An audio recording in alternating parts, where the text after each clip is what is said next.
Joining me now is Titus from America First Policies, a pro-Trump nonprofit in Washington, D.C. Alex, thank you for joining us.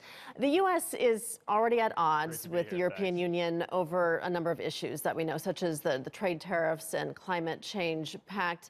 What effect do you think the reimposing of sanctions on Iran will have on this already troubled relationship?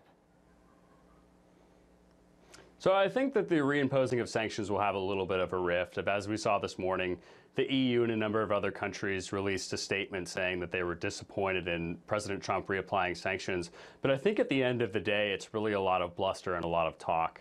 I mean, it's funny, you saw an article a couple months ago in Der Spiegel, which is Germany's largest news publication, asking if Europe was going to have to choose between the US or Iran. And I think for most European leaders, the answer is very obvious. They're going to choose the United States, who shares their liberal values, is a strong military ally, and also just has a lot more commerce and trade with the United States than these other countries do with Iran. So I think you'll see a lot of bluster continue over the next couple of months, but I don't think any real action or rift will come from it.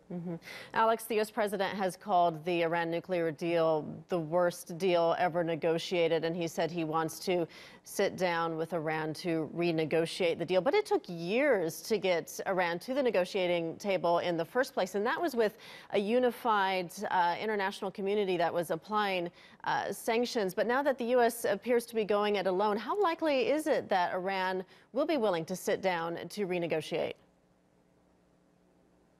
Well, Trump actually does have a good card up his sleeve, which is the Iranian economy.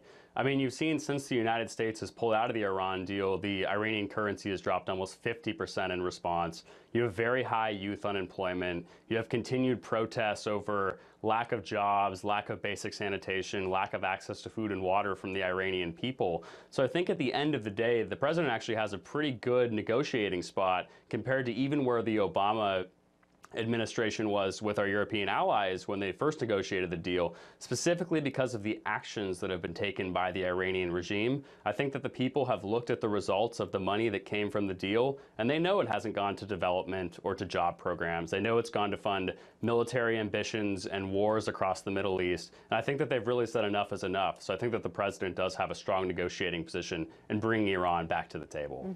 Well, Alex, how long do you think this will play out? You mentioned Iran's currency has dropped significantly, and protests in Iran, and the U.S. president says that more severe sanctions will take place in November. So how long do you think this rift will continue?